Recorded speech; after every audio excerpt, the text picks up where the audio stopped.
இடத்துல என்ன சொல்றாரு அப்படின்னு சொன்னா, நான் எவ்வளோ பிரயாசப்பட்டேன், நான் எவ்வளோ முயற்சி எடுத்தேன், ஆனா நான் என்ன பண்ணிட்டேன் அப்படின்னு சொன்னா, இந்த வேலையிலே நான் தோற்று போன ஒருத்தனாய் நான் நிற்கிறேன்.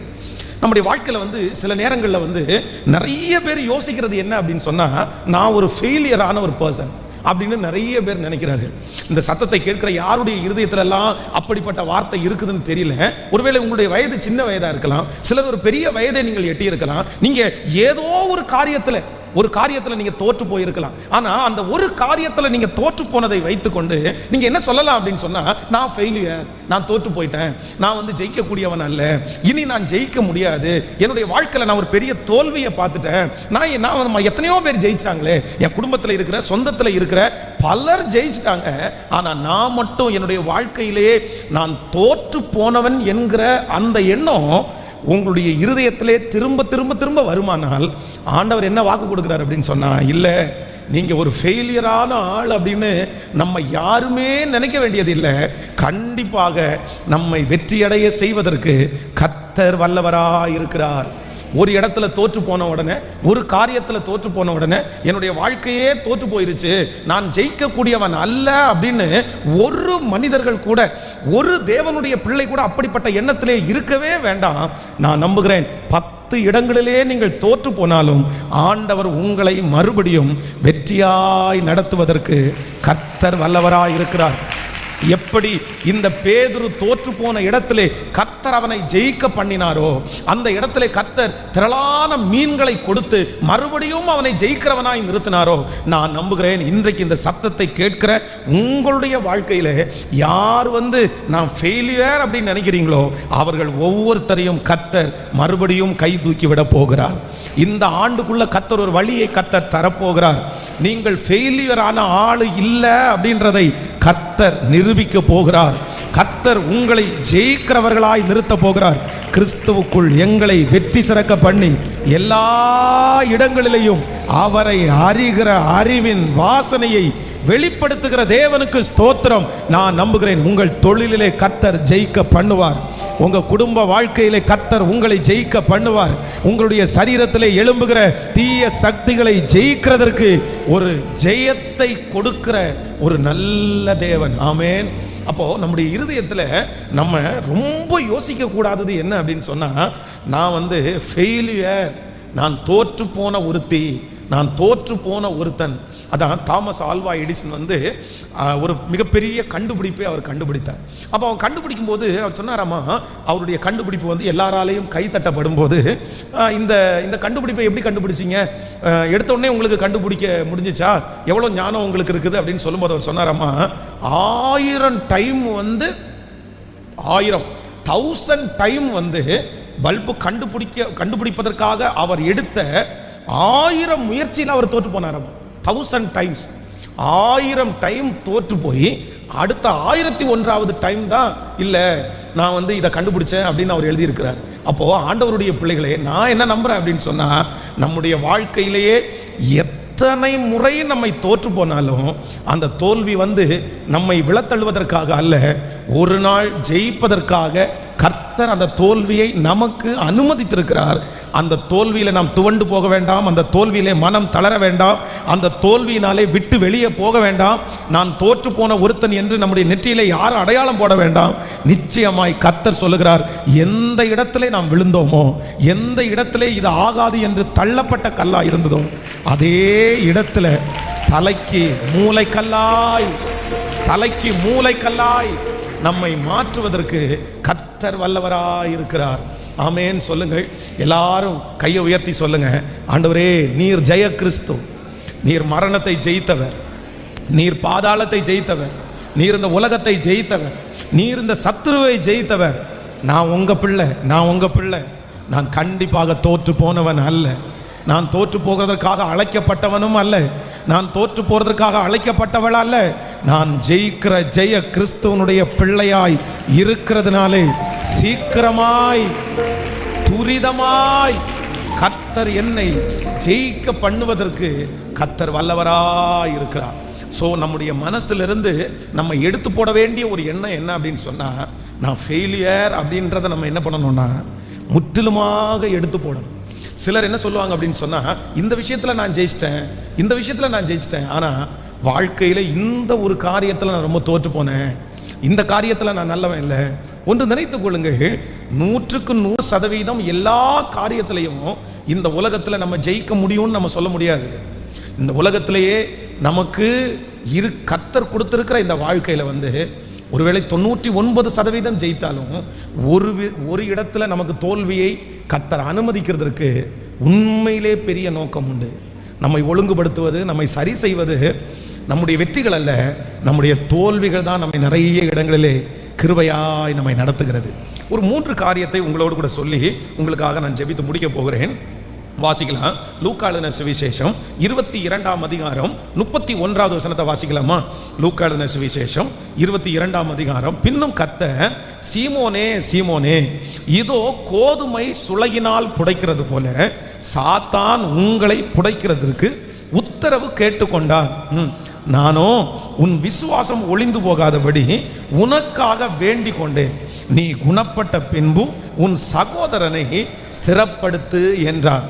அதற்கு அவன், ஆண்டவரே, காவலிலையும் சாவிலும் உம்மை பின்பற்றி வர ஆயத்தமாயிருக்கிறேன் என்றான்.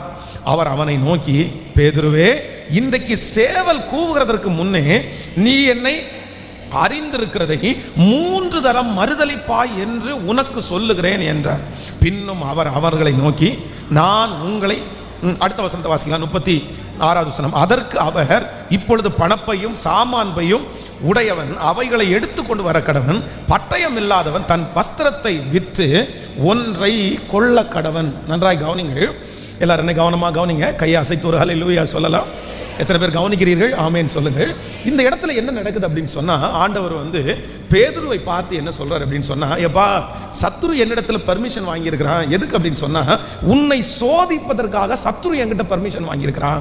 ஆனா நான் என்ன பண்ண போறேன் அப்படின்னு சொன்னா, நானோ உன்னுடைய விசுவாசம் ஒளிந்து போகாதபடி உனக்காக நான் வேண்டுதல் செய்கிறேன். உடனே இந்த பேதுரு என்ன சொல்றாருன்னா, நீங்க அப்படி மட்டும் நினைச்சிடாதீங்க, ஆண்டவரே, காவலிலையும் சாவிலையும் உம்மை பின்பற்றி வருவதற்கு நான் ஆயத்தமா இருக்கிறேன். நீங்க யாரை வேணாலும் நினைச்சுக்கோங்க, எனக்கு என்ன சோதனை வேணாலும் கொடுக்கட்டும், பிசாசு என்னை எப்படி வேணாலும் சோதிக்கட்டும், எனக்காக நீங்க ஜெபம் பண்ண வேண்டிய அவசியம் எல்லாம் இல்லை. எனக்காக நீங்க எதுக்கு ஜெபம் பண்றீங்க? நான் காவலானாலும் சாவானாலும் உங்களை நான் பின்பற்றுவேன், கண்டிப்பா நான் உங்களோட இருப்பேன். நான் அப்ப ஆண்டவர் என்ன சொல்றாரு அப்படின்னு சொன்னா, பேதுருவே, நீ சேவல் கூவுகிறதற்கு முன்னே என்னை நீ 3 தரம் என்ன பண்ணுவாய்னா மறுதலிப்பாய். ஆனா இந்த பேதுரு என்ன பண்ணலன்னா, ஒத்துக்கவே இல்லை. நான் தோல்வி அடைய மாட்டேன், நான் உம்மை விட்டு கொடுக்க மாட்டேன், கண்டிப்பாக அது நடக்கவே நடக்காது, நீங்க வேற யாரையாவது பார்த்துருங்க ஆண்டவரே, நான் உங்களை பின்பற்றுவேன், என்ன வந்தாலும் உங்களை பின்பற்றுவேன். ஆனா இந்த பேதுரு தன்னுடைய வாழ்க்கையிலே ஆண்டவர் சொன்னது போலவே அவரை சபிக்கவும் சத்தியமும் பண்ணவும் தொடங்கி தோற்று போன ஒருத்தனாய் அவன் நின்று கொண்டிருக்கிறான். நம்பர் 1, முதலாவதாக ஒரு தேவனுடைய பிள்ளை, இந்த தோல்வியை குறித்து ஒரு ஞானம் உங்களுக்கு தேவை. என்ன ஞானம் உங்களுக்கு தேவை அப்படின்னா, நம்முடைய வாழ்க்கையிலே தோல்வி என்கிறது வாழ்க்கையினுடைய ஒரு பகுதின்றதை நீங்க யாருமே மறந்துடவே கூடாது. ஆமேன் சொல்லுங்க. பக்கத்தில் இருக்கிற கையை பிடிச்சு சொல்லுங்க, நம்முடைய வாழ்க்கையிலே ஒரு பகுதி தோல்விக்கு உண்டு. தோல்வி நம்முடைய வாழ்க்கையிலே இருக்கிற ஒரு பகுதி. எத்தனை பேர் விசுவாசிக்கிறீர்கள்? வாழ்க்கையில் கர்த்தர் நன்மையை வைத்திருக்கிறார், உயர்வை வைத்திருக்கிறார், வெற்றியை வைத்திருக்கிறார், நல்ல வேலையை வைத்திருக்கிறார், நல்ல சம்பளத்தை வச்சிருக்கிறாரு. வாழ்க்கையிலே நமக்கு எல்லா ஆசீர்வாதங்களும் நமக்கு இருக்கிறது போல நம்முடைய வாழ்க்கையிலே ஆண்டவர் ஒரு பகுதியை வச்சிருக்கிறாரு. அது என்ன பகுதியை வச்சிருக்கிறார் அப்படின்னு சொன்னா, தோல்வி என்கிற ஒன்றை கர்த்தர் நம்முடைய வாழ்க்கையிலே ஒரு பகுதியாகவே வைத்திருக்கிறார். இல்லை, நான் தோற்றே போக மாட்டேன், என் வாழ்க்கையில் ஃபெயிலியரே இல்லை அப்படின்னு ஒரு ஆண்டவருடைய பிள்ளை ஒரு நாளும் நீங்கள் சொல்லவே கூடாது. அதான் பிள்ளைகளை வளர்த்தும் போது நீங்கள் ஜெயிக்கிறதுக்காக உங்கள் பிள்ளைகளை மோட்டிவேட் பண்ணலாம். நீ ஜெயிக்கணும், நீ பாட புத்தகத்தில் ஜெயிக்கணும், நீ எக்ஸாமில் ஜெயிக்கணும், நீ போட்டிகளில் ஜெயிக்கணும், நீ வாழ்க்கையில் ஜெயிக்கணும். ஆனால் இந்த மாதிரி உங்களுடைய பிள்ளைகளை நீங்கள் உற்சாகப்படுத்துவது தவறல்ல. ஆனால் ஒன்றை நீங்கள் மறந்துடக்கூடாது, உங்களுடைய பிள்ளைகளுடைய வாழ்க்கையில் நீ தோற்றே போகக்கூடாது. தோல்வின்ற ஒன்று உனக்கு இல்லவே இல்லை, நீ தோல்விக்காக அழைக்கப்பட்டவனே இல்லை, தோல்வி உன்னுடையது அல்ல அப்படின்ற காரியத்தை ஒரு நாளும் எந்த பெற்றோரும் தன்னுடைய பிள்ளைகளுக்குள்ள நீங்கள் ஒரு நாள் என்ன பண்ணிடக்கூடாதுன்னா திணிக்கவே கூடாது. ஏன் அப்படின்னு சொன்னா, அவர்களுடைய வாழ்க்கையிலே ஒரு பெரும் பகுதி எதுக்கு உண்டு அப்படின்னு சொன்னா, கண்டிப்பாக தோல்விக்கு உண்டு. ஆமென். நீங்கள் மறந்துட மாட்டீங்கன்னு நம்புகிறேன். என்னுடைய வாழ்க்கையில் எல்லாருமே ஜெயிக்கிறாங்க, என்னை சுற்றி இருக்கிற எல்லாருமே ஜெயிக்கிறாங்க, எனக்கு மட்டும்தான் தோல்வி, வேற எல்லாருமே ஜெயிக்கிறாங்க, நான் மட்டும்தான் தோற்று போகிறேன் அப்படின்னு யார் நினைத்து கொண்டு வந்தாலும் ஆண்டவர் இன்று உங்களோடு பேசுகிறார். இல்லை, வாழ்க்கையிலே இருக்கிற ஒரு பெரும் பகுதி எதற்கு உண்டு அப்படின்னு சொன்னால் தோல்விக்கு கண்டிப்பாக உண்டு. இங்கே ஜெயித்த நிறைய பேர், வெற்றி அடைந்த நிறைய பேர், தோல்வியிலிருந்து எழும்பின நிறைய பேர் சொல்லுகிற ஒரே ஒரு வார்த்தை என்ன அப்படின்னு சொன்னால், கடந்த வருடத்தில் நான் பார்த்த தோல்வி, கடந்த மாதத்தில் நான் பார்த்த தோல்வி, 5 வருடத்திற்கு முன்பாக நான் பார்த்த தோல்வி இன்று எனக்கு ஜெயத்தை தந்திருக்கிறது என்று நம்ம நிறைய பேர் சொல்லுவோம். அப்போது அந்த தோல்வி நம்மை நல்ல சகா மனிதர்களோடு பேசுவதற்கு நம்மை நடத்தி இருக்கிறது, நமக்கு நல்ல தாழ்மையை கற்றுக் கொடுத்திருக்கிறது. அப்போது ஆண்டவர் நம்முடைய வாழ்க்கையில் என்ன வச்சிருக்கிறார் அப்படின்னா, வெற்றியையும் வைத்திருக்கிறார், தோல்வியையும் வைத்திருக்கிறார். எத்தனை பேர் ஆமோதிக்கிறீர்கள்? கைகளை அசைத்து ஒரு ஹல்லேலூயா சொல்லலாம். அப்போது நான் தோற்றுட்டனோ, என்னுடைய வாழ்க்கையில் நான் ஒரு ஃபெயிலியர் அப்படின்னு நினைக்கிற ஒவ்வொரு ஆண்டவருடைய பிள்ளைகளும் என் வாழ்க்கையிலே இருக்கிற ஒரு பகுதியை கர்த்தர் தோல்வியாகவே வைத்திருக்கிறார். அப்போஸ்தலனாகிய பவுலை குறித்து வேதத்தில் வாசிக்கிறோம். அவருடைய ஊழியத்தில் பல ஊழியத்தை அவர் செய்தார். ஒரு நாள் அவருக்கு கண்ணை பிடுங்கி கொடுத்தாங்க, ஒரு நாள் அவருடைய கால்களை அவர் கொடுக்கறதுக்கு ஆயத்தமாக இருந்தாங்க. ஆனால் என்ன சொல்றாங்க அப்படின்னு சொன்னா, ஒரு நாள் கண்ணை பிடுங்கி கொடுக்க ஆயத்தமாக இருந்தவங்க, ஒரு நாள் தனக்கு என்ன கேட்டாலும் அவனுக்கு கொடுக்கறதுக்கு ஆயத்தமாக இருந்தவங்க, நான் முதல் விசை ராஜாவுக்கு முன்பாக உத்தரவு சொல்ல நிற்கையில் ஒருவனும் என்னோடு கூட இல்லை, எல்லாரும் என்னை கைவிட்டார்கள், ஆனாலும் கர்த்தரோ என்னோடு இருந்து அவருடைய பிரசன்னம், அவருடைய பிரசங்கம், அவருடைய வார்த்தை என்னாலே நிறைவேறும்படிக்கு என்னை அவர் பலப்படுத்தினார். ஆமென் சொல்லுங்கள். அவருடைய ஊழியத்தில் எல்லாருமே அவரோடு இருக்கும்போது அவர் வெற்றியை பார்த்தார், சந்தோஷத்தை பார்த்தார். ஆனால் ஒரு நாள் என்ன நடந்துச்சு அப்படின்னு சொன்னால், எல்லாருமே அவரை விட்டு கடந்து போனார்கள், தோல்வியை பார்த்தார். அப்போ அதுதான் சொல்றாரு, எந்த நிலைமையில் நான் இருந்தாலும் மனரம்யமாக இருக்க கற்றுக்கொண்டேன், வாழ்ந்திருக்கவும் எனக்கு தெரியும், தாழ்ந்திருக்கவும் எனக்கு தெரியும், எல்லாவற்றிலையும் என் தேவன் என்னை கிருபையாய் நடத்துகிறவர். தோல்வி புதிதானது அல்ல, தோல்வி உங்களுக்கு மட்டும் உரியது அல்ல, தோல்வி என்னமோ நீங்கள் மட்டும் சுமப்பது அல்ல. யாரோ ஒரு தேவனுடைய பிள்ளை, இந்த சத்தத்தை கேட்கிற பிள்ளை, எனக்கு மட்டும்தான் தோல்வி, நான் மட்டும்தான் விழுந்து போறேன், என் குடும்பத்துக்கு மட்டும்தான் இப்படி இருக்குது, நான் இந்த உலகத்தில் வாழ்கிறதுக்கு தகுதியற்றவன், நான் இந்த உலகத்தில் வாழ்ந்திருக்கவே கூடாது, எதுக்கு எடுத்தாலும் நான் தோல்வியே பார்க்கிறேன், எதுக்கு எனக்கு இப்படிப்பட்ட ஒரு வாழ்க்கை, தோற்று தோற்று போகிற வாழ்க்கை எனக்கு தேவையா? ஆனா அப்படிப்பட்ட ஒவ்வொரு பிள்ளையினுடைய கரத்தை பிடித்து கர்த்தர் உற்சாகப்படுத்துகிறார். உன்னுடைய வாழ்க்கையிலே வெற்றியையும் வைத்திருக்கிறேன், தோல்வியையும் வைத்திருக்கிறேன். தோல்வி உன்னை உருவாக்கும், தோல்வி உன்னை ஒரு நல்ல மனிதனாய் உருவாக்கும், தோல்வி உன்னை மேலான இடத்திலே கொண்டு போகும். உன்னுடைய வாழ்க்கையில இருக்கிற ஒரு பெரிய பகுதி தோல்விக்காகவே கர்த்தர் கண்டிப்பாக நியமித்திருக்கிறார். ஆமென். இந்த எண்ணம் இல்லாத ஒரு தேவனுடைய பிள்ளை இந்த உலகத்தில் கண்டிப்பாக என்ன வாழ முடியாதுன்னா, சந்தோஷமாய் வாழ முடியாது. ஒரு காலகட்டத்தில் ஊழியத்துக்கு போகிறதற்கு முன்பாக அப்போஸ்தலர்கள் எல்லாருமே அவங்களுடைய கான்செப்ட் என்னவா இருந்துச்சு அப்படின்னு சொன்னா, ஜெயம் மட்டும்தான் அவங்களுடைய எண்ணமா இருந்துச்சு. அவ்வளோதான். இல்லை, நம்ம ஆண்டவரை ஏற்றுக்கொண்டோம், நம்ம ஜெயிக்க மட்டும்தான் செய்வோம். ஆண்டவராகிய இயேசு கிறிஸ்து, அவர் சீடர்கள் இயேசு கிறிஸ்துவோடு கூட இருக்கும்போது அவங்க மைண்ட் செட் ஃபுல்லாக எப்படி இருந்துச்சு அப்படின்னா, ஜெயம் மட்டும்தான் நமக்கு சொந்தம், வெற்றி மட்டும்தான் நமக்கு சொந்தம். ஆண்டவர் எங்கே போனாலும் அற்புதம் நடக்கும், ஆண்டவர் எங்கே போனாலும் வெற்றி அடைவார், ஆண்டவர் எங்கே போனாலும் நம்மளை சாட்சியாய் நிறுத்துவார். ஆனால் ஆண்டவர் என்று உயிர்த்தெழுந்து தேவனுடைய பரலோகத்துக்கு எடுத்துக்கொள்ளப்பட்டாரோ அன்னைக்கு சீடர்களெல்லாம் என்ன உணர்ந்தாங்க அப்படின்னு சொன்னா, எங்களுடைய வாழ்க்கையிலே ஆண்டவர் வெற்றியை மட்டும் அல்ல, எதையும் கர்த்தர் வைத்திருக்கிறாருன்னா, இந்த உலக வாழ்க்கையிலே நான் 2 கடந்து போகணும், ஒன்று தோல்வி, இன்னொன்று வெற்றி. கர்த்தர் சில இடங்களிலே என்னை ஜெயிக்க பண்ணுவார், சில இடங்களிலே கர்த்தர் என்னை என்ன பண்ணுவார் அப்படின்னா தோற்று போக பண்ணுவார். எனக்கு கொடுக்கிற ஜெயமும் நல்லது, எனக்கு கொடுக்கிற தோல்வியும் கண்டிப்பாகவே நன்மைக்கு. ஹல்லேலூயா. கைகளை அப்படியே மேலே உயர்த்தி ஏசப்பாட்ட சொல்லுங்க, ஆண்டவரே, என்னுடைய வாழ்க்கையிலே இருக்கிற ஒரு பகுதியை, வாழ்க்கையிலே இருக்கிற அந்த பகுதியை நான் வெற்றியாய் கையாளுவதற்கு சொல்லுங்க, முழு பலத்தோட கூட வெற்றியாய் கையாளுவதற்கு அதில் சோர்ந்து போகாதபடிக்கு கர்த்தர் எனக்கு கிருபையா என்னை நடத்துகிறவர் நல்ல தேவன். ஆமென். கைகளை அசைத்து ஒரு ஹல்லேலூயா சொல்லுங்க. கரங்களை அசைத்து ஆமென் சொல்லுங்க.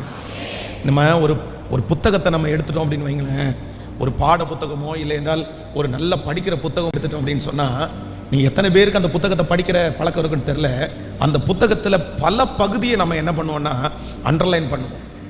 நிறைய புத்தகங்களை நீங்கள் வாசிப்பீர்களே, ஆனால் அந்த புத்தகத்தில் டிசைன் பண்ணியிருக்கிறவங்க ஒரே ஒரு வாக்கியத்தை மட்டும் தனியாக எடுத்து போட்டு அதுக்கு ஒரு பாக்ஸ் போட்டு இல்லைன்னா அதை வேற ஒரு கலரில் கொடுத்து அந்த புத்தகத்தை பிரிண்ட் பண்ணியிருப்பாங்க. நம்ம அந்த புத்தகத்தினுடைய அந்த பகுதியை திறக்கும் போது அங்கே ஆயிரக்கணக்கான எழுத்து இருந்தாலும் அந்த ஒரே ஒரு அந்த ஹைலைட்டான அந்த ஒரு வார்த்தை மட்டும் ரொம்ப பெரிய எழுத்துல கலரில் அப்படி வித்தியாசமாக எழுதப்பட்டிருக்கும். நம்ம கண் அங்கே போகும்போது அங்கே தான் போகும். அதுக்காக அந்த புத்தகத்தை எடுத்து அந்த ரெட்டில் பண்ணியிருக்கிற அந்த கொட்டேஷன்ஸை மட்டும் வாசிச்சுட்டு அந்த புத்தகத்தை நம்ம கீழே வச்சிட்டோம் அப்படின்னு சொன்னால் அந்த புத்தகம் என்ன நோக்கத்திற்காக எழுதியிருக்குன்றத அர்த்தத்தை நம்ம புரிஞ்சுக்க முடியாது. ஆனால் ஒரு புத்தகத்தை எடுக்கும்போது அந்த புத்தகத்தில் பல பகுதிகள் இருக்கிறது, பல முகவுரை இருக்கிறது, அந்த பக்க விளக்க உரை இருக்கிறது, நிறைய வித்தியாசமான எழுத்துக்கள் இருக்கிறது. சில எழுத்துக்கள் வந்து நமக்கு வேண்டான்னு தோணும், அந்த எழுத்துக்கள் இருந்து அவசியம் இல்லைன்னு தோணும். ஆனால் அத்தனை எழுத்துக்களும் அத்தனை இதுவும் இருந்தால்தான் அது புத்தகமாக வடிவமைக்கப்படுகிறது. நான் சொல்கிறேன், உங்களுடைய வாழ்க்கை என்னுடைய வாழ்க்கை ஒரு புத்தகம் போல. நம்முடைய வாழ்க்கையில் வெறும் ஜெயம் என்கிற ஒரு கொட்டேஷன்ஸை வச்சு நம்முடைய வாழ்க்கையை கொண்டு போக முடியாது. நம்முடைய வாழ்க்கை என்கிற புத்தகத்தை கர்த்தர் எழுதும்போது எப்படி எழுதுகிறார் அப்படின்னா, வெற்றியை மட்டும் அவர் எழுதுறதில்ல, ஜெயத்தை மட்டும் அவர் எழுதுறதில்ல.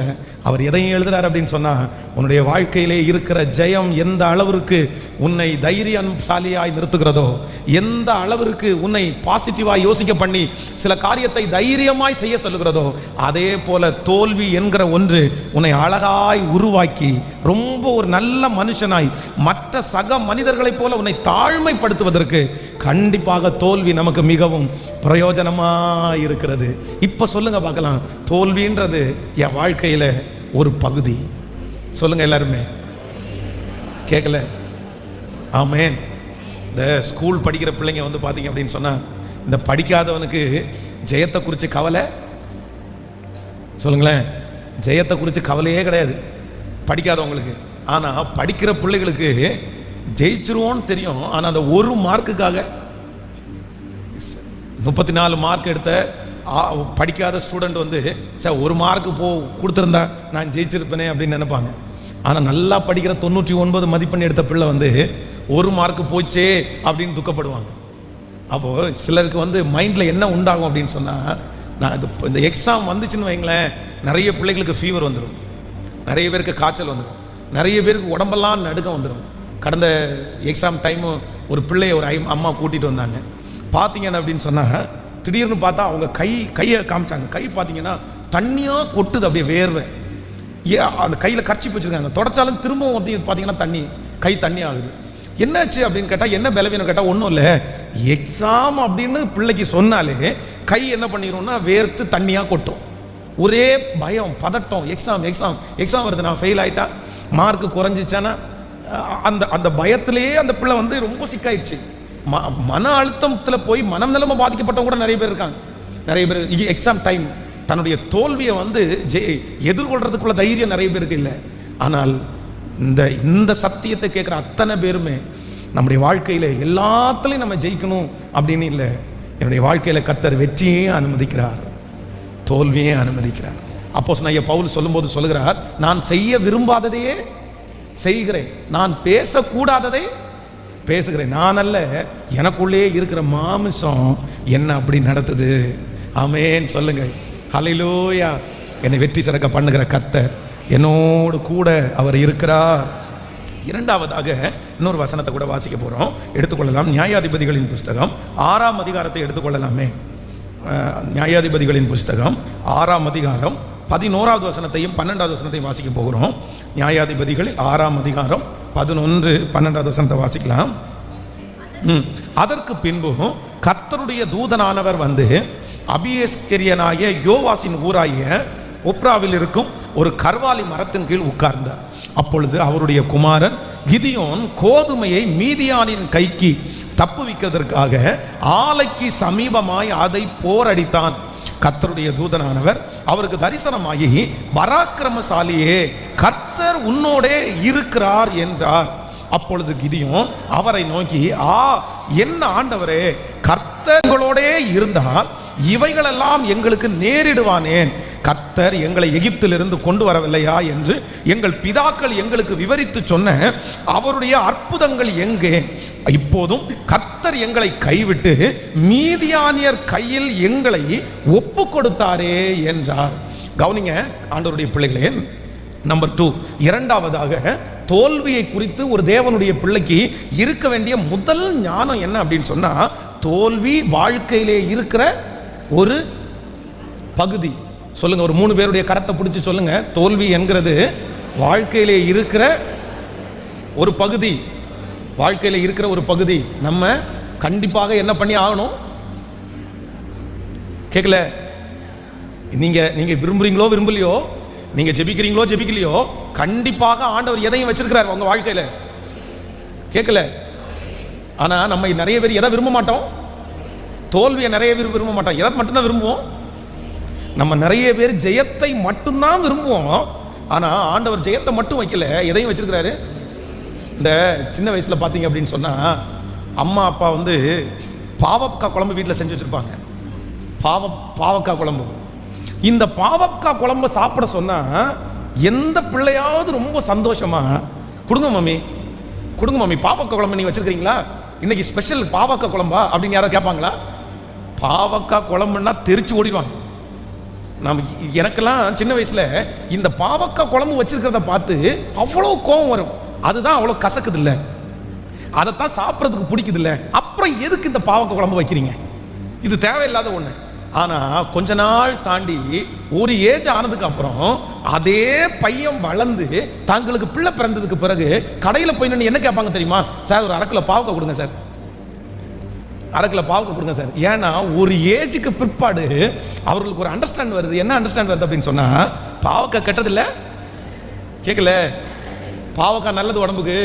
நம்முடைய உடம்புல வெறும் இனிப்பு மட்டும் போயிடக்கூடாது, நம்முடைய உடம்புல வெறும் புளிப்பு மட்டும் போயிடக்கூடாது, நம்முடைய உடம்புல கொஞ்சம் கசப்பும், கேட்கல, கொஞ்சம் கசப்பும் போகணுன்ற உணர்வு வந்து நிறைய பேருக்கு 50 வயதுக்கு மேல வரும். அதுக்கப்புறம் பாவக்காய் வாங்கி வெறுமனையா கடிச்சு தின்னுட்டு கூட போயிடுவாங்க. ஆனா சின்ன வயசுலயே பாவக்காய் குழம்பு வச்சு கசப்பை எடுத்து அம்மா கொடுத்தா கூட கசக்கும். இப்ப பச்சை பாவக்காவை அப்படியே வாயில வச்சு மென்னா கூட நிறைய பேருக்கு என்ன பண்ணாது? கேட்கல? ஏன் கசக்காது அப்படின்னு சொன்னா, பாவக்காய் அன்னைக்கு கெட்டதுன்னு தெரிஞ்சதுனால கசத்துருச்சு, இன்னைக்கு நல்லதுன்னு தெரிஞ்சதுனால பாவக்காய் என்ன பண்ணல? சொல்லுங்க. தோல்வி நம்முடைய வாழ்க்கையில கெட்டதுன்னு நினைக்கிற வரைக்கும் கண்டிப்பாக அது நமக்கு கசக்கும். ஆனா அதே நேரத்தில் என் வாழ்க்கையில கர்த்தர் தோல்வியை ஒரு பகுதியா வச்சிருக்கிறாரு, அது நல்லதுன்னு மட்டும் நினைச்சிருங்க. கண்டிப்பாக சொல்லுகிறேன், நீங்கள் சுகமாய் வாழ்வீர்கள். இந்த உலகத்திலே உங்களுக்கு எந்த அலைச்சலும் எந்த மனபாரமும் கண்டிப்பாக இருப்பதே இல்லை. நான் எதிர்பார்க்கிறேன் வெற்றியை மட்டுமல்ல, நான் எதிர்பார்க்கிறேன் ஜெயத்தை மட்டுமல்ல, நான் ஆண்டவருடைய பிள்ளை, நான் தோல்வியையும் எதிர்பார்க்கிறேன். கர்த்தர் என்னுடைய வாழ்க்கையிலே தோல்வியை அனுமதித்தாலும் வெற்றியை அனுமதித்தாலும் அன்றியும் அவருடைய தீர்மானத்தின்படி அழைக்கப்பட்டவர்களாகி தேவனிடத்தில் அன்பு கூறுகிறவர்களுக்கு சகலமும் நன்மைக்கு ஏதுவாகவே நடக்கிறது, நன்மைக்கு ஏதுவாகவே நடக்கிறது. ஸோ நம்பர் 1, முதலாவதாக தோல்வி என்கிறது என்னுடைய வாழ்க்கையில இருக்கிற ஒரு பகுதி. நம்பர் 2, இரண்டாவதாக இந்த இடத்துல சிம்சோனை குறித்து வேதம் சொல்லுகிறது. ஆண்டவருடைய தூதனானவர் அவரை பார்த்து சொல்றாரு, பராக்கிரமசாலியே, கர்த்தர் உன்னோடு கூட இருக்கிறார். எப்போ இந்த வார்த்தை வருது? தன்னுடைய வாழ்க்கையில நொந்து போய் உடைஞ்சு போய் ஃபெயிலியர்னு நினைச்சு, நான் ஏன் இந்த குடும்பத்தில் பிறந்தேன், எங்க வம்சத்தில் யாராவது ஒருத்தர் இல்லையா, இந்த ஜனங்களை மேற்கொள்ள முடியாதா அப்படின்ற ஒரு பெரிய தோல்வி, நான் தோத்துட்டேன், நான் சின்ன வயசுல இவ்வளவு கஷ்டமா இருக்குது அப்படின்னு நினைச்சிட்டு இருக்கும்போது ஆண்டவருடைய வார்த்தை என்ன வருது அப்படின்னு சொன்னா, பராக்கிரமசாலியே, கர்த்தர் உன்னோடு கூட இருக்கிறார். கர்த்தருடைய பிள்ளைகளே, தோல்வியிலே ஒரு தேவனுடைய பிள்ளை அறிந்து கொள்ளக்கூடிய இரண்டாவது ஞானம் என்ன அப்படின்னு சொன்னா, என்னுடைய பார்வைக்கு சில காரியங்கள் வந்து ஃபெயிலியரா இருக்கும், என்னுடைய பார்வைக்கு மட்டும்தான் அது தோல்வியை தவிர கண்டிப்பாக அது தோல்வி அல்ல. எத்தனை பேர் ஆமோதிக்கிறீர்கள்? கவனிங்க, உங்க வாழ்க்கையில வந்து சில தோல்விகளை பார்க்கும்போது நீங்க என்ன நினைக்கலாம் அப்படின்னு சொன்னா, நான் தோத்துட்டேன்னு நினைக்கலாம், நான் தோல்வி அடைஞ்சேன்னு நினைக்கலாம். கண்டிப்பாக அது உங்கள் பார்வைக்கு தோல்வி, அது உங்களை சுற்றி இருக்கிறவர்கள் பார்வைக்கு தோல்வி. ஆனா உண்மையிலேயே ஆண்டவர் என்ன சொல்றாரு அப்படின்னு சொன்னா, இல்லப்பா நீ தோல்வின்னு நினைக்காத, நீ பராக்கிரமசாலி, கர்த்தர் உன்னோடு கூட அவர் இருக்கிறார். இந்த சத்தத்தை கேட்கிற எந்த தேவனுடைய தன்னுடைய வாழ்க்கையிலே எனக்கு இது தோல்வி, எனக்கு இது தோல்வி அப்படின்னு உங்க இருதயத்தில் எழுதுனது போல நீங்க எழுதியிருக்கலாம். என் பிள்ளையினுடைய வாழ்க்கையில் இது தோல்வி, என் குடும்பத்தில் இது ஒரு மிகப்பெரிய தோல்வி அப்படின்னு உங்களுடைய கண்களுக்கு முன்பாக உங்க பார்வைக்கு அது ஃபெயிலியரா இருக்கலாம். ஆனா ஆண்டவர் சொல்லுகிறார், இல்லை, அது உன்னுடைய பார்வைக்கு தோல்வி, பரலோகம் அதை தோல்வியாய் கண்டிப்பாக பார்க்கிறதே இல்லை. அது தோல்வி அல்ல, அது தோல்வி அல்ல, அந்த காரியம் தோல்வி அல்ல, அதுதான் ஒரு மிகப்பெரிய ஜெயமாகவே இருக்கிறது. அல்லேலூயா. சில இடங்களிலே நம்ம வந்து தாழ்ந்து போகக்கூடிய ஒரு சூழ்நிலையிலே தள்ளப்படும் போது நம்ம என்ன நினைக்கிறோம் அப்படின்னு சொன்னா, ஐயோ நான் தாழ்ந்து போகிற அளவுக்கு இது ஆயிடுச்சே, இது ஒரு ஃபெயிலியர் ஆகிற நிலைமைக்கு ஆயிடுச்சே. ஆனா ஒன்று நினைத்து கொள்ளுங்கள், கண்டிப்பாக நம்முடைய பார்வைக்கு தோல்வியாய் தெரிகிற நிறைய காரியங்கள் கண்டிப்பாக தோல்வியானது அல்ல, தோல்வியானது அல்ல. ஆமென். ஒரு விசை வந்து கிட்டத்தட்ட ஒரு 10 வருஷம் இருக்குன்னு வச்சுங்களேன். ஒரு 10 வருஷத்துக்கு முன்னாடி திருச்சபையிலே வந்து ஒரு 21 நாட்கள் வந்து உபவாச ஜெபத்தை அனௌன்ஸ் பண்ணி அந்த உபவாச ஜெபத்தை ஆரம்பித்தோம். ஆனால் அந்த அப்போ பார்த்தீங்க அப்படின்னு சொன்னால் 21 நாட்களும் நான் சாப்பிடாமல் அந்த உபவாசம் இருந்து அந்த உபவாச ஜெபத்தை நடத்துவேன். அப்போ பார்த்தீங்க அப்படின்னா அந்த மீட்டிங் நடத்தும் போது ஒரு 25 பேர் 30 பேர் மட்டும்தான் வந்து அந்த ப்ரேயருக்கு அட்டன் பண்ணாங்க. ஐயோ அந்த ப்ரேயருக்கு அந்த கம்மியாக நான் எதிர்பார்த்தது மாதிரி ஜனங்கள் வரல அப்படின்னு சொல்லும்போது அவ்வளவு மனசுக்கு கஷ்டமாயிருச்சு. அந்த ஊழியத்தை நினைச்சு நம்ம நல்ல பிரசங்கம் பண்ணலையோ, நம்ம நல்ல ஆராதனை நடத்தலையோ, நமக்கு நல்ல சவுண்ட் சர்வீஸ் இல்லையோ, நமக்கு நல்ல வசதிகள் இல்லையோ, அந்த மாதிரி ஒரு எண்ணங்கள் வந்து நிறைய வந்துருச்சு. ஆனால் இன்றைக்கு நிறைய ஆண்டுகள் தாண்டதற்கு பிறகு நான் என்ன நினைக்கிறேன் அப்படின்னு சொன்னா, ஆண்டவர் நேர்த்தியாய் கர்த்தர் செய்திருக்கிறார். அன்னைக்கு இருந்ததற்கும் இன்றைக்கு இருக்கிறதற்கும் நிறைய வித்தியாசம் இருக்கிறது. சில பொறுப்புகளை ஆண்டவர் அன்றைக்கு தந்திருந்தால் கண்டிப்பாக செய்திருக்க முடியாது. அன்றைக்கு இந்த மாதிரி கர்த்தர் செய்திருந்தால் கண்டிப்பாக அந்த காரியத்தை கொண்டு போயிருக்க முடியாது. ஆனால் அன்னைக்கு ஆண்டவர் மெதுவாய் நடத்தி குறைவாய் தந்து அந்த சமயம் வரும்போது கர்த்தர் நடத்துறாரு பாருங்க, அதுதான் நம்முடைய வாழ்க்கையிலே மிகுந்த ஆசீர்வாதம். நீங்க நினைக்கிற டைம் வராம இருக்கலாம், நீங்க நினைக்கிற டைம் கிடைக்காம இருக்கலாம், ஆனா உங்க இருதயம் சோர்ந்து போகவே வேண்டாம். கர்த்தர் உங்களுக்கு தருகிற அந்த நாள், கர்த்தர் உங்களுக்கு வாய்க்க பண்ணுகிற அந்த நாள், அது மகிமையா இருக்கும். அது கர்த்தருடைய ஞானம், அது கர்த்தருடைய கரம், அது ஏற்ற நேரத்தில் அது வெளிப்படும். அந்த நாளிலே நீங்கள் ஆசீர்வதிக்கப்படுவீர்கள். கைகளை உயர்த்தி எல்லாரும் சொல்லுங்க பார்க்கலாம், ஆண்டவரே எங்களுடைய வாழ்க்கையில நாங்கள் தோல்வின்னு நினைக்கிற சில காரியங்கள் எங்க பார்வைக்கு ஃபெயிலியர்னு தெரியல, ஆனா கண்டிப்பா அது தோல்வி இல்லை. நன்றி அப்பா, ஸ்தோத்திரம். சொல்லுங்கள் கைகளை உயர். கண்டிப்பா அது தோல்வி இல்லை, தோல்வி இல்லை. நீதியின் கரத்தினால் தாங்கி நடத்துவார், நீதியின் கரத்தினால் தாங்கி நடத்துவார். கர்த்தரே என் பலன், எதற்குமே அஞ்சிடே. சொல்லுவோம், கர்த்தரே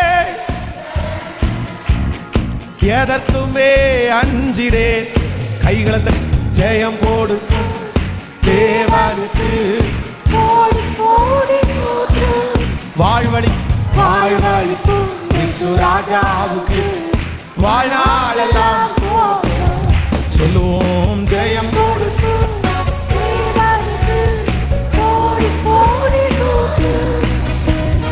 வாழ்வழிக்கும் ராஜாவுக்கு வாழ்நாளெல்லாம். கைகளை மேல தட்டி ஹல்லேலூயா. ஆனந்த துணியாய் உயர்த்துவீர், ஹல்லேலூயா ஹல்லேலூயா. ஆனந்த துணியாய் உயர்த்துவீர், ஓ ஜெயம் கொடுக்கும் தேவனுக்கு வாழ்வழிக்கும் இயேசு ராஜாவுக்கு வாழ்நாளெல்லாம் ஸ்தோத்திரம். அல்லேலூயா. சிலருடைய மனதில், தகப்பன்மாருடைய மனதில், சில தாயாருடைய மனதில், நான் ஒரு நல்ல அப்பா இல்லை, நான் ஒரு நல்ல அம்மா இல்லை, என் பிள்ளைக்கு ஒரு நல்ல தாய் இல்லை, நான் என் பிள்ளைக்கு ஒரு நல்ல தகப்பன் நான் இல்லை, என் பிள்ளைக்கு நான் எதையுமே சேர்த்து வைக்கல, என் பிள்ளைக்கு எதுவுமே என்னால் கொடுக்க முடியல, என்னுடைய சன்னதிக்கு நான் ஒரு பெரிய தீமையை செஞ்சுட்டேன். உங்களுடைய மனதில் ஒருவேளை சில காரியங்கள் உங்கள் வாழ்க்கையில் ரொம்ப ஃபெயிலியராக நீங்கள் ரொம்ப ஃபீல் பண்ணலாம். ஆனால் உண்மையிலேயே கண்டிப்பாக சொல்லுகிறேன், அது கிடையவே கிடையாது. எத்தனை பேர் ஆமோதிக்கிறீர்கள்? என்னுடைய தாயும் தகப்பனும் எப்பாவது ஒரு டைம் பேசும்போது என்ன சொல்லுவாங்க அப்படின்னு சொன்னால், உங்களுக்கு நல்ல சாப்பாடு கொடுக்க வேண்டிய நேரத்தில் எங்களுக்கு நல்ல சாப்பாடு கொடுக்க முடியல, உங்களுக்கு நல்ல துணி போட்டு அழகு பார்க்க வேண்டிய நேரத்தில் உங்களுக்கு எந்த துணியும் எடுத்து கொடுக்க முடியல, உங்களை எல்லாரும் உங்களை நல்லாவே என்னால் கவனிக்க முடியல, நான் உங்களை வளர்த்தல, நீங்கள் தான் வளர்ந்தீங்க. அப்படியே என்ன பண்ணுறது, எங்களால் ஒரு நல்ல அப்பாவா உனக்கு சம்பாரித்து கொடுக்கறதுக்கு ஒன்றும் இல்லை, உனக்கு சேர்த்து ஒன்றும் வைக்கல, எழுதி கொடுக்கறதுக்கு உனக்கு ஒன்றுமே இல்லை அப்படின்னு நிறைய நேரத்தில் எங்கள் தகப்பனும் தாயும் சொல்லியிருக்கிறாங்க. ஆனால் உண்மையிலேயே என்னுடைய தகப்பனுக்கும் தாயாருக்கும் அவருடைய வாழ்க்கை ஒருவேளை அவங்க சேர்த்து வைக்காததுனால ஃபெயிலியராக தெரிஞ்சாலும், இன்னைக்கு இந்த பலிபீடத்தில் இருக்கிற நான் சொல்கிறேன், கண்டிப்பாக எங்கள் அம்மா அப்பா சேர்த்து வைக்காதது தான் என் வாழ்க்கையில் இருக்கிற ஒரு பெரிய ஜெயம்னு நான் நம்புகிறேன். அவங்க எனக்கு துணிக்கு ஆசைப்படும் போது துணி கொடுக்காதனால, சாப்பிட்றதுக்கு ஆசைப்படும் போது சாப்பாடு இல்லாதனால, இந்த உலகத்திலே இருக்கிற அவங்க ஃபெயிலியர்னு நினச்சது நிறைய. ஆண்டவரை நெருங்குவதற்கு, ஆண்டவரை தேடுவதற்கு, ஒரு நல்ல வாழ்க்கை வாழணுன்ற ஒரு உந்துதலுக்கு அவங்க வாழ்க்கை தான் என்னுடைய வாழ்க்கையில் ஒரு பெரிய உந்துகோலாக அமைஞ்சிருக்கிறது. அல்லேலூயா.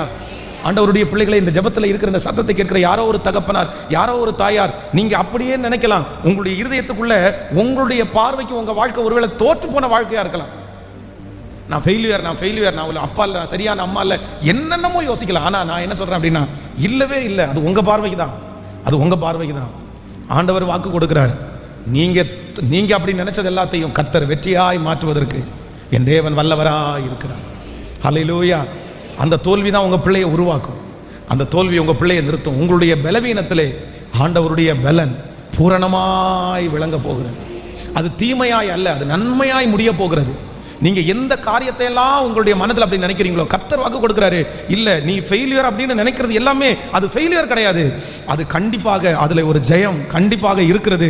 உன்னுடைய கண்கள் தான் அதை ஃபெயிலியராக பார்க்குது, ஆனால் மற்றபடி கண்டிப்பாக அது வெற்றி தானே தவிர அது தோல்வி என்கிறது இல்லை. நம்புறவங்க எத்தனை பேர் ஆமோதிக்கிறீங்க? கண்டிப்பாக அது என் கண்ணுக்கு தான் அது தோல்வி, கண்டிப்பாக அது தோல்வி இல்லை. அல்லேலூயா. கர்த்தர் எப்படி நடத்த போறாரு, எப்படி உங்க குடும்பத்தை நடத்த போறாரு, எப்படி உங்க பிள்ளைகளை நடத்த போறாருன்னு தெரியல. நான் தோல்வி என்று நினைக்கிறது நிறைய, கண்டிப்பாக தோல்வி அல்ல. ஸோ நம்பர் 1, முதலாவதாக தோல்வியிலே என்னுடைய தேவனுடைய பிள்ளை கற்றுக்கொள்ள வேண்டிய முதல் ஞானம் என்னன்னா, என் வாழ்க்கையில் இருக்கிற ஒரு பகுதி தான் தோல்வி. நான் எப்படி வெற்றியை எதிர்நோக்கிறேனோ அதே போல எதையும் எதிர்நோக்கணும். சொல்லுங்க எல்லாருமே. ஃபெயிலியர் செய்யும், அதே மாதிரி நான் என்ன பண்ணணும்னா கண்டிப்பாக எதிர்கொள்ளணும். ஸோ நம்பர் 2, இரண்டாவதாக, நான் தோல்வின்னு நினைக்கிற எல்லாமே என் வாழ்க்கையில் என்ன இல்லை கேட்கல. நீங்கள் கார் வாங்காதது ஒரு தோல்வின்னு நினைப்பீங்க, கார் வாங்காதது ஒரு தோல்வி கேட்கல. நீங்கள் நினைப்பீங்க சொத்து சம்பாதிக்காதது ஒரு தோல்வின்னு நினைப்பீங்க, இல்லை அது தோல்வி கிடையாது, தோல்விக்கும் அதுக்கு சம்மந்தமே இல்லை. ஆமேன்னு சொல்லுங்க. ஸோ நம்பர் 3, மூன்றாவதாக ஒரு காரியத்தை கூட வாசித்து நம்ம ஜெபித்து முடிக்க போகிறோம். 2 கொரிந்தியர் 12ஆம் அதிகாரத்தினுடைய 7வது வசனத்தை வாசிக்க போகிறோம். 2 கொரிந்தியர் 12ஆம் அதிகாரம் 7வது வசனத்தை வாசிக்கலாம்.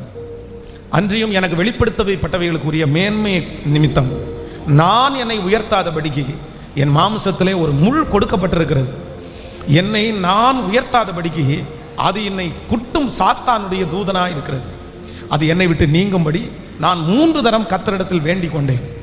அதற்கு அவர், என் கிருபை உனக்கு போதும், பலவீனத்தில் என் பலம் பூரணமாய் விளங்கும் என்றார்.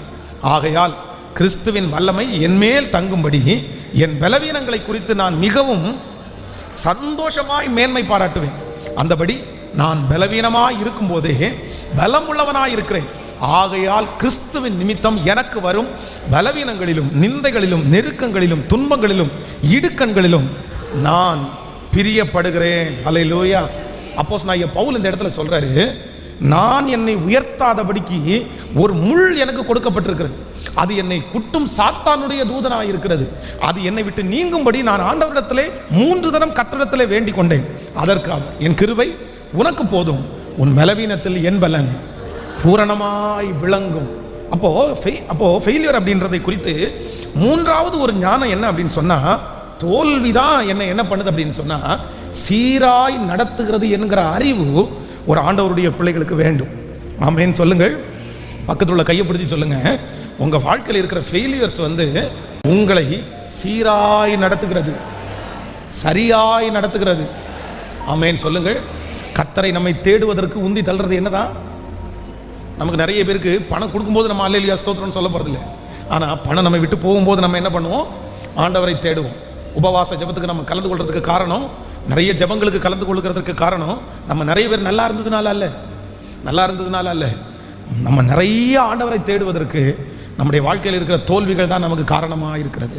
அதனால் ஃபெயிலியர்ஸ் நம்மளை என்ன பண்ணுது அப்படின்னு சொன்னால், நம்முடைய பாதையை அழுக்குகளெல்லாம் எடுத்து போட்டு நம்மளை சீராய் நடத்துகிறது.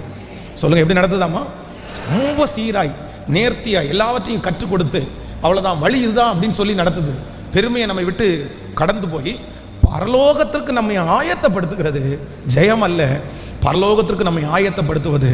தோல்வியே நான் என்னை உயர்த்தாதபடிக்கு என்னுடைய தோல்விகள் எனக்கு ரொம்ப சப்போர்ட்டிவாக இருக்குது. ஹல்லேலூயா. இப்போ சொல்லுங்க பார்க்கலாமே, நீங்கள் தோல்வி அடைகிறது நல்லதா கெட்டதா? இனி ஒரு நாள் என்னுடைய வாழ்க்கையில் நான் ஃபெயிலியரான ஒரு பர்சன் என்ன பண்ணக்கூடாது? கேட்கல எல்லாருமே. கண்டிப்பாக நம்ம யாருமே ஃபெயிலியர் ஆனவங்க கிடையாது. எல்லாரும் ஆண்டவர் நடத்துகிற விதத்தில் தான் நம்ம நடத்துகிறோம். நான் நம்புகிறேன், இப்போ காண்கிற தோல்விகள் இனி கண்டிப்பாக தோல்வியாய் அல்ல, ஜெயமாய் மாற்றுகிற கர்த்தர், உங்களை ஜெயிக்க பண்ணுகிற கர்த்தர். ஆமென் சொல்லுங்க. எத்தனை பேர் எழுப்பி நிற்கிறோம் கர்த்தருடைய சமூகத்தில்? எழுப்பி நின்று ஹல்லேலூயா. ஆன்லைனில் இருக்கிற பிள்ளைகளும் முடிந்தால் இந்த ஜெபத்தில் கலந்து கொண்டு முழு பலத்தோட, ஆண்டவரே என்னுடைய வாழ்க்கையில் நான் என்னுடைய சிந்தனையை நான் மாற்றுறேன், என் சிந்தனை நான் எடுத்து போடுறேன். எந்த சிந்தனையை எடுத்து போடுறேன் அப்படின்னு சொன்னேன், நான் ஃபெயிலியர் அல்ல, நான் தோற்றவள் அல்ல, நான் தோற்றவன் அல்ல, நான் தோற்றவன் அல்ல, நான் தோற்றவள் அல்ல. கர்த்தர் என்னை ஜெயிக்க பண்ணுகிறதற்கு நல்லவராக இருக்கிறார். எல்லாருடைய கரங்களையும் உயர்த்தி ஹல்லேலூயா, ஹல்லேலூயா, ஹல்லேலூயா, ஹல்லேலூயா, ஹல்லேலூயா. இயேசுவே நீ நல்லவராக இருக்கிறதுக்காக நன்றி. ஒரு நிமிஷம் எல்லாரும் அப்படியே கவனிங்க, பார்க்கலாம். கவனிங்க. இந்த ஒரு 15 வருஷம் இருக்கும்னு நினைக்கிறேன், 2008 2008வது வருஷம்னு நினைக்கிறேன். மீனா அப்படின்ற ஒரு அம்மா நம்ம சர்ச்சுக்கு வந்துட்டு இருந்தாங்க. அவங்களுக்கு யாருமே இல்லை. அவங்களுடைய ஊரை விட்டு அவங்க கேரளாவிலேருந்து சின்ன வயசுலேருந்து கோயம்புத்தூரில் வந்துட்டாங்க. கோயம்புத்தூரில் இங்கே இருக்கிற ஒருத்தரை திருமணம் பண்ணாங்க. அவர் பார்த்தீங்க அப்படின்னு சொன்னால் திடீர்னு அட்டாக்கில் அவர் இறந்துட்டார். இவங்க ஒரு அனாதை மாதிரி இருந்தாங்க. அவங்க அம்மா, அவங்க அப்பா, அவங்க சொந்தங்கள் யாருமே அவங்களுக்கு இல்லை. அவங்க ஒரு அனாதை. ஆனால் அவங்க சர்ச்சுக்கு வருவாங்க. அவங்க பார்த்தீங்க அப்படின்னு சொன்னால் அவங்க வாழ்க்கையில் ரொம்ப விரக்தியை பார்த்ததுனால எப்போவுமே ரொம்ப கோபமாக இருப்பாங்க. எல்லாரையுமே அவங்க பேசும்போது அவங்க ரொம்ப கோபமாக தான் பேசுகிறது மாதிரி இருக்கும். பாருங்களேன், சர்ச்சில் யாரையாவது ஒருத்தனை அனுப்பி விட்டாங்கன்னா கண்ட மணிக்கு திட்டிடுவாங்க. யாருமே அவங்க வீட்டுக்கு போக மாட்டாங்க. என்கிட்ட பேசும்போது என்கிட்ட மட்டும் என்னையும் கேட்பாங்க, என்ன பாஸ்டரே அப்படி அந்த மாதிரிலாம் கேட்பாங்க. அவ்வளோ. ஆனால் அவங்க ஒவ்வொரு டைமும் இந்த சிவானந்த காலனியில் இந்த பள்ளத்து ஓரத்தில் ஒரு வீட்டில் வாடகையில் குடியிருந்தாங்க. நான் போகும்போதெல்லாம் அவங்க என்னை பார்த்து, அவங்களுக்கு குழந்தையும் இல்லை, கணவனும் இல்லை, குழந்தை இல்லை, அம்மா அப்பா இல்லை, ஒரு அனாதை மாதிரி இருந்தாங்க. நான் போய் விசாரிப்பேன். அவங்க ஒரு சின்ன ப்ரெஸ்ஸில் வேலை பார்த்துட்டு இருந்தாங்க. அவங்க இருக்கிற சம்பளத்தில் அவங்க குடும்பத்தை நடத்திட்டு இருந்தாங்க. எப்பாவது ஒரு தேவைன்னா என்கிட்ட கேட்பாங்க. அந்த மாதிரி உதவி செய்து அப்படியே போயிட்டு இருந்தாங்க. அப்போ அவங்க வீட்டில் போய் உட்காரும் போதெல்லாம் அவங்க என்ன சொல்லுவாங்க அப்படின்னு சொன்னால், நான் பிறந்திருக்கவே கூடாது, நான் ஒரு ஃபெயிலியரான ஆள், கணவனார் எனக்கு இல்லை, பிள்ளைங்க எனக்கு இல்லை, அம்மா அப்பா இல்லை, அனாதையாக வாழ்ந்து என்ன பிரயோஜனம் சார், அனாதையாக இருந்து என்ன பிரயோஜனம் பாஸ்டர். உடனே நான் ஏசப்பா பற்றி சொல்லி, இல்லை நம்ம ஏசப்பா பிள்ளைங்க, நமக்கு பரலோக ராஜ்யம் இருக்குது அப்படின்னு சொல்லுவோம். திடீர்னு ஒரு நாள் பார்த்தீங்க அப்படின்னு சொன்னால் காலையிலே ஃபோன் வருது. இந்த மீனா அம்மா குடியிருந்த அந்த வீட்டு ஓனர் எனக்கு ஃபோன் பண்ணி இந்த மாதிரி மீனா அம்மா இறந்துட்டாங்கன்னு சொன்னாங்க. ரொம்ப சின்ன வயசு தான், ஒரு 48 வயசு 50 வயசுக்குள்ள தான் இருக்கும். எனக்கு ரொம்ப ஷாக் ஆயிடுச்சு. நைட்டே இறந்துருக்காங்க இவங்க. நைட்டுனா அவங்களுக்கு வீசிங் அடிக்கடி வரும். நைட்டு வந்து 8:30 மணிக்கு ரூமுக்குள்ளே போய் கிட்டத்தட்ட ஒரு 9 மணிக்கு இறந்துருக்காங்க. இவங்க 9 மணிலேருந்து அடுத்த நாள் 12 மணி வரைக்குமே வந்து இவங்க யாருமே அதை பார்க்கல. பாடி உள்ளே இருந்திருக்குது. இவங்க தெரிஞ்சு டெய்லி 4 மணி 5 மணிக்கெல்லாம் எழுந்திருப்பாங்க, ஜெபத்துக்கு வந்துடுவாங்க. இவங்க இன்னும் தூங்கிட்டு இருக்காங்களான்னு நினச்சி 12 மணிக்கு வந்து கதவை தட்டி கதவை திறக்காதனால ஜன்னல் வழி பார்த்தா அப்படியே வாயில் நுர தொழிந்ததை பார்த்துட்டு திரும்ப உள்ள ஓப்பன் பண்ணி பார்த்தா இறந்துருந்தாங்க. அப்போ 12:30 மணிக்கு எனக்கு திருப்பி ஃபோன் பண்ணி நான் உடனே போன உடனே யாருமே இல்லை. அந்த வீட்டினுடைய, உங்களுக்கு எத்தனை பேருக்கு தெரியும்னு தெரியல, அந்த வீட்டினுடைய ஓனர் வந்து பார்த்தீங்க அப்படின்னு சொன்னால் அப்படி அந்த ரூமுக்குள்ளே பாடி இருக்குது, தூர நின்றுட்டாங்க. நாங்கள் தொட மாட்டோன்ட்டாங்க, யாருமே தொட மாட்டேன்ட்டாங்க. அப்போ வந்து நான் அப்புறம் வந்து நம்ம சர்ச்சில் பிரின்ஸ் டால்வி வெஸ்லியாவுடைய பையன் வெஸ்லி அப்போ உயிரோடு இருந்தாங்க. நாங்கள் எல்லோரும் போனோம். போயிட்டு அந்த அவங்கள எடுத்து அந்த வாயில் இருக்கிற அந்த நுரை எல்லாத்தையும் தொடச்சி அவங்கள குளிப்பாட்டி அவங்களுக்கு வந்து இருக்கிற ட்ரெஸ்லேயே ஒரு நல்ல ட்ரெஸ்ஸை எடுத்து போட்டு எல்லாம் பண்ணி போலீஸில் அப்புறம் வந்து நான் வந்து இந்த மாதிரி எங்கள் சர்ச்சுக்கு தான் வராங்க, பட் யாருமே அவங்களுக்கு இல்லை அப்படின்னு சொல்லி ஒரு சர்டிஃபிகேட் நான் வாங்கிட்டு அவங்கள வந்து எல்லாம் அடக்கம் பண்ணி எல்லா ஏற்பாடுகளையும் முன்னாடி நின்று சர்ச்சில் இருக்கிற லீடர்ஸ் எல்லாம் வந்துட்டாங்க. ஒரு 10-15 பேர் சேர்ந்து ரொம்ப அழகாக அடக்கம் பண்ணிட்டோம். அடக்கம் பண்ணி முடிச்ச உடனே அந்த ஊரில் அந்த ஏரியாவில் அந்த சிவானந்தக்கால் ஏரியாவில் இருக்கிறவங்க எல்லாருமே ரொம்ப பெருமையாக பேசினாங்க. சார் உண்மையிலே அவங்க வந்து வாழ்க்கையிலே ஒரு நல்ல காரியம் பண்ணாங்க, சர்ச்சுக்கு வந்தாங்க, அவங்கள இன்னைக்கு அதனால தான் 4 பேர் சேர்ந்து நீங்கள் அடக்கம் பண்ணியிருக்கிறீங்க அப்படின்னு சொல்லி முடிச்சாங்க. அப்புறம் அவங்க என்ன சொன்னாங்க அப்படின்னு சொன்னால் அவங்க யூஸ் பண்ண பொருள் எல்லாமே வந்து அவங்க வீட்டில் இருந்துச்சு.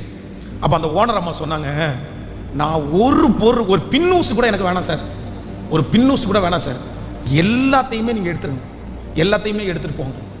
அப்போ வந்து எங்களுடைய வீட்டை மட்டும் இங்கே காலி பண்ணி கொடுத்துருங்க, அவங்க ஒரு 3 மாதம் வந்து வாடகை தரல அப்படின்னு சொன்னாங்க. அந்த வாடகையை அவங்களுக்கு செட்டில் பண்ணிவிட்டு அந்த பொருட்களை எல்லாம் எடுத்துகிட்டு வரும்போது எடுத்துகிட்டு வந்து அன்னைக்கு வந்து சிவானந்தக்காலில் ஒரு குடோன் இருக்குது, அந்த குடோனில் அந்த பொருளை எடுத்து கொண்டு போய் வைக்கிறோம். வச்ச உடனே வெளியூர்லேருந்து ஒரு போதகர் வர்றார், பாஸ்டர் வர்றார். என்ன சொல்கிறாருன்னா, நான் இப்போ தான் ஊழியம் ஆரம்பிச்சிருக்கிறேன், எனக்கு வந்து சமையலுக்கு கொஞ்சம் பாத்திரங்கள் இருந்தால் நான் சமையல் பண்ணி சாப்பிடுவேன் அப்படின்னு சொன்னார். சொன்ன உடனே நான் என்ன சொன்னேன் அப்படின்னு சொன்னால், பாஸ்டர் இப்போ தான் ஒரு வீட்டிலேருந்து காலி பண்ணி எல்லாத்தையும் எடுத்துகிட்டு வரோம், அப்படியே அந்த கேஸ் ஸ்டவ் அந்த பாத்திரம் எல்லாத்தையுமே பேக் பண்ணி அவருக்கு அப்படியே கொடுத்து நீங்கள் யூஸ் பண்ணுங்கன்னு சொல்லி அனுப்பிவிட்டோம். எல்லாமே முடிஞ்சிருச்சு. பல ஆண்டுகள் தாண்டிருச்சு. ஒரு 7-8 ஆண்டுகள் தாண்டி அந்த பாஸ்டர் ஒரு நாள் சந்தித்தேன். எப்படி இருக்கீங்கன்னு கேட்டேன். அவர் என்ன சொன்னார் தெரியுமா, இந்த கோயம்புத்தூர் பட்டணத்தில் அந்த பாத்திரத்தை எப்படி வாங்கி சமைக்க போகிறேன், எப்படி இந்த ஊழியத்தை ரன் பண்ண போகிறேன், இவ்வளவு செலவாகுமேன்னு நீங்கள் வந்து நான் நினச்சிட்டு இருந்தேன். இந்த ஊருக்கு நான் வந்து தப்போ அப்படின்னு நினச்சேன். ஆனால் அன்னைக்கு ஜஸ்ட்டு உங்கள்கிட்ட வந்துட்டு சரி ஒரு குக்கர் ஒன்று வாங்குறது ஒரு ஹெல்ப் கேட்கலான்னு தான் வந்தேன். நீங்கள் பார்த்தீங்கன்னா கட்டில் பீரோ அப்புறம் பாத்திரம் இது எல்லாத்தையுமே எனக்கு கொடுத்து அனுப்பிட்டீங்க. கன்ஃபார்ம் பண்ணிட்டேன், இந்த ஊரில் தான் ஆண்டவர் என்ன ஊழியத்துக்கு கூப்பிடுறாருன்னு கன்ஃபார்ம் பண்ணிட்டேன். அந்த ஒரு சம்பவம் என்னை இன்னைக்கு வரைக்கும் ஊழியத்தில் என்னை நிற்க வச்சிருக்குது. இன்னைக்கு ஆண்டவர் ஊழியத்தை நடத்துறாரு, ஒரு 100 பேர் திருச்சபைக்கு வர்றாருன்னு சொன்னாங்க. அப்போ இன்னைக்கு இந்த ப்ரேயரில் நான் என்ன நினைக்கிறேன் அப்படின்னு சொன்னால், மீனா அம்மா சாகிற அந்த நிமிஷம் கூட அவங்க மனசு என்ன சொல்லிச்சு அப்படின்னு சொன்னால், ஐ ஆம் ஃபெயிலியர், நான் ஃபெயிலியர்.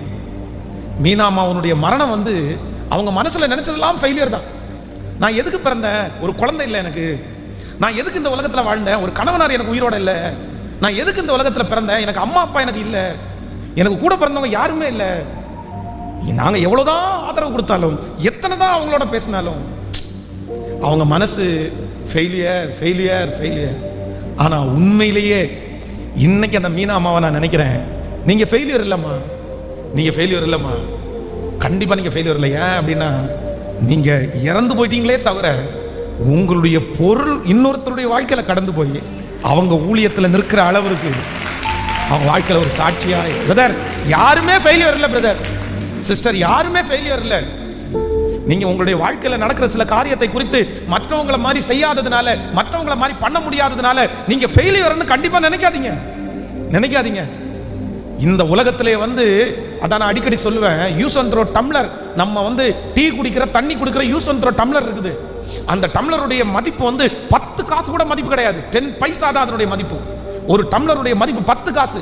அந்த 10 காசுக்கு செய்யப்படுகிற அந்த யூஸ் அண்ட் த்ரோ டம்ளர் வந்து ஒரு டைம் தாகமா இருக்கும்போது தண்ணியை புடிச்சு குடிக்கிறதுக்கு அந்த யூஸ் அண்ட் த்ரோ டம்ளர் பயனுள்ளதா இருக்குமானால், ஆண்டவருடைய ரத்தத்தினால சம்பாதிச்சு நமக்கு சரீர சுகத்தை கொடுத்து அவரை போல வணைந்து கொண்ட நம்மை இந்த உலகத்தில் கர்த்தர் பிறக்க வச்சதற்கு கண்டிப்பாக ஒரு காரணம் உண்டு.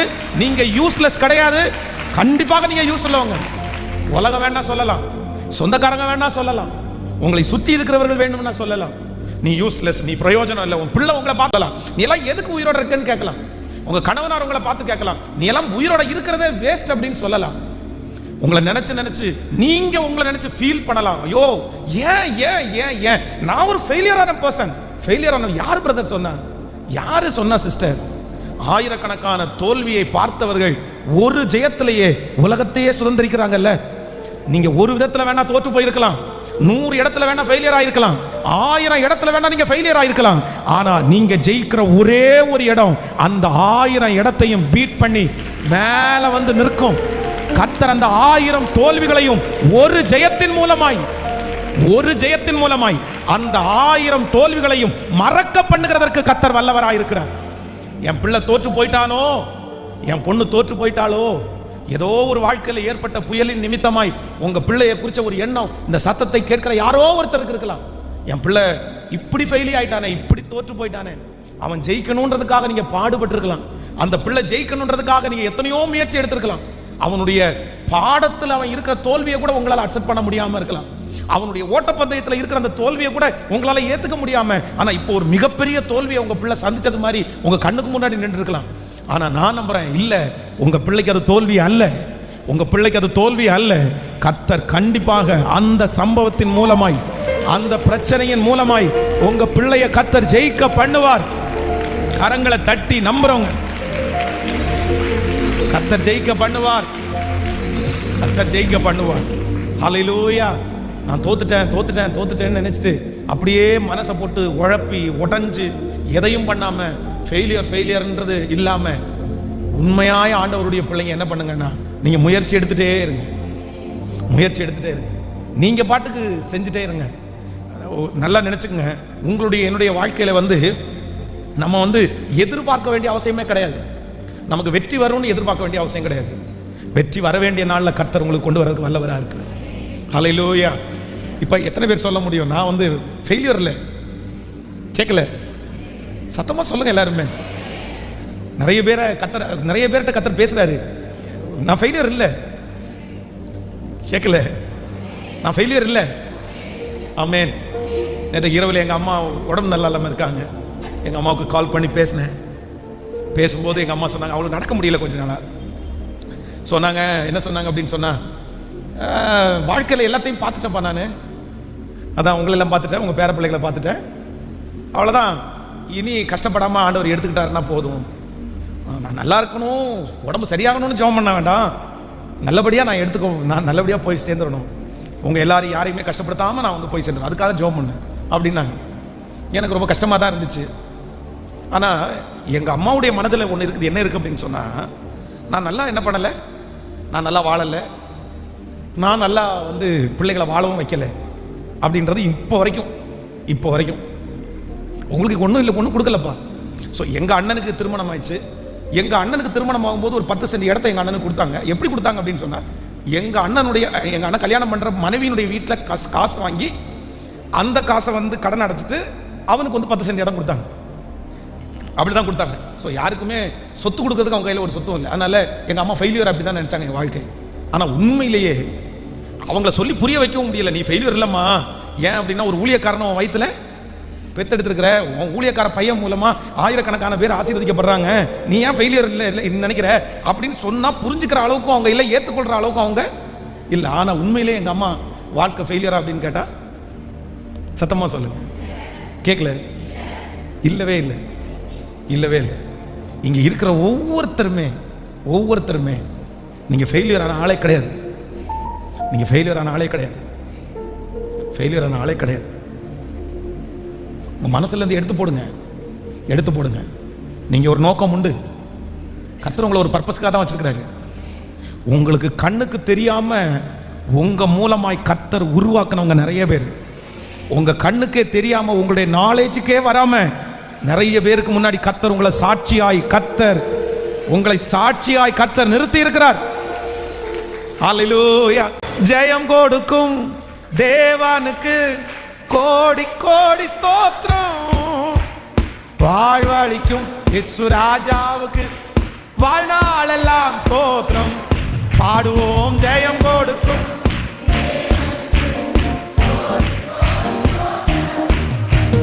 வாழ்வழிக்கும் இயேசு ராஜாவுக்கு வாழ்நாளெல்லாம் ஸ்தோத்திரம். இப்படி பிள்ளைகளை மனதார ஆசீர்வதிக்கிறேன்.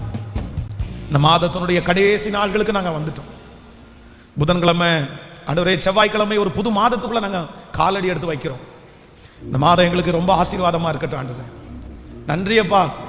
இந்த சத்தத்தை கேட்டுக்கொண்டிருக்கிற ஒவ்வொரு பிள்ளைகளையும் மனதார ஆசீர்வதிக்கிறேன்.